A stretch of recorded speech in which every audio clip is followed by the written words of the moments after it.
Hello, my name is Diana Bel Belluz. Welcome to this short CLARC video. In this video, I'll reveal a few of the most common hidden traps in organizational decision-making. Then I'll share how leading organizations avoid them. Let's get started. To understand how those decision traps arise, let's start by understanding the way major decisions are commonly made in organizations. The first step is to identify that there is a problem to be solved or an opportunity to be seized. In the second step, we generate a solution for that problem. Next, we do some evaluation to ensure there is a viable business case to justify our preferred solution. Then, the preferred solution is recommended to the decision maker for approval. In the last step, the decision is implemented. Now, this commonly observed process may look straightforward and efficient, but it is not. That's because it's so easy to fall into decision traps. Let's look at a few of the biggest traps. The first trap is not getting clarity on the decision context. This can undermine the process in several ways. One example is we can easily overlook stakeholder issues, and that sows the seeds of stakeholder resistance when it comes to implementation. A second example is if we don't take the time upfront to understand what is at the root of the problem or opportunity, we may end up treating a symptom rather than effectively dealing with the true issue. We may be solving the wrong problem. And finally, if we don't get clear on the decision context, it's likely we'll misscope the subsequent steps in the decision process. And this can cause us to waste time and money, for example, due to insufficient information gathering or inadequate analysis. The second trap is sufficing. This is a fancy word for saying we are settling for a solution that is good enough, but far from great. When we do this, we leave value on the table. The third common decision trap is not properly addressing risk and uncertainty in the evaluation of the business case. When we only look at risks and uncertainties qualitatively, it is very difficult to objectively compare different alternatives, and that can lead to estimates of the potential value of a solution that are either wildly optimistic or far too pessimistic.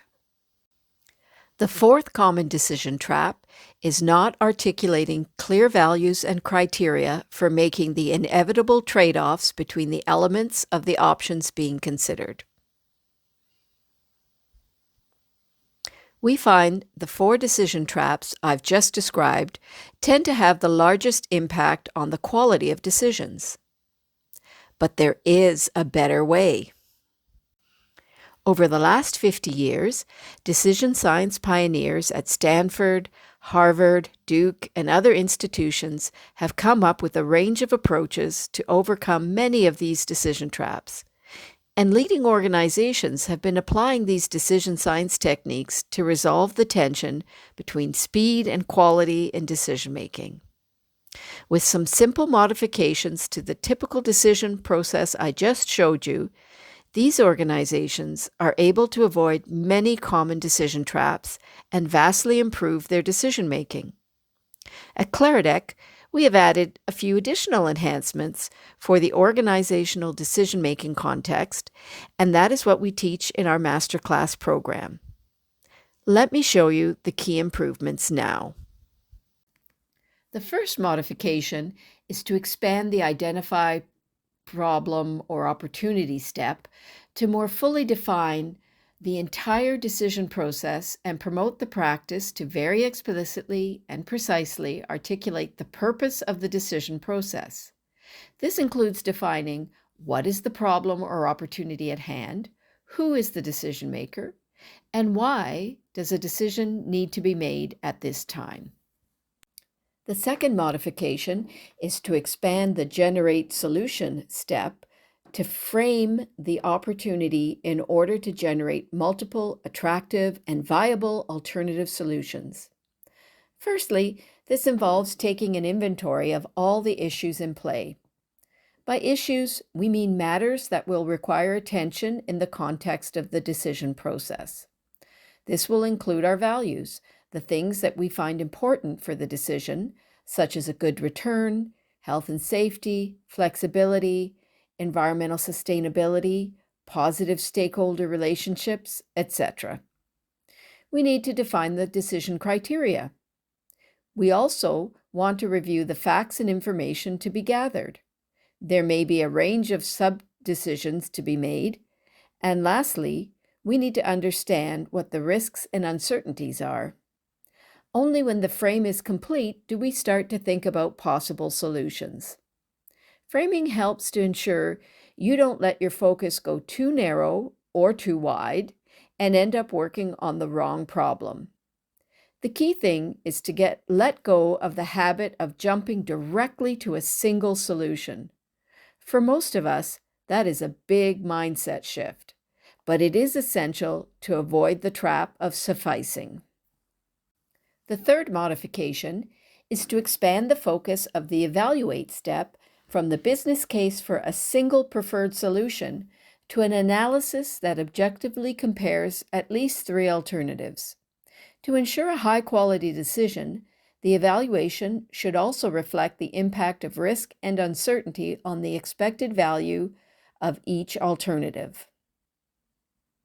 The fourth modification is to shift the role of the decision maker from approver to decider. This means decision makers need to provide transparency on what values they are using to trade off the pros and cons of each alternative. The fields of decision sciences and risk management have both evolved approaches to get clarity on values and trade-offs. While the execution of the decision at the implementation step doesn't change, the likelihood of success is greatly improved because of all the tweaks that have been implemented at the steps leading up to making the decision. Some of you may be thinking, does this really make a difference?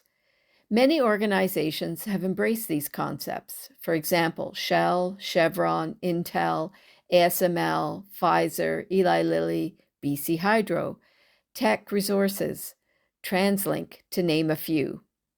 They have done so because they find improvements in decision quality, and they stick with it because they believe it makes a significant difference in their organization's performance. There is one more modification, adding a step at the end for learning.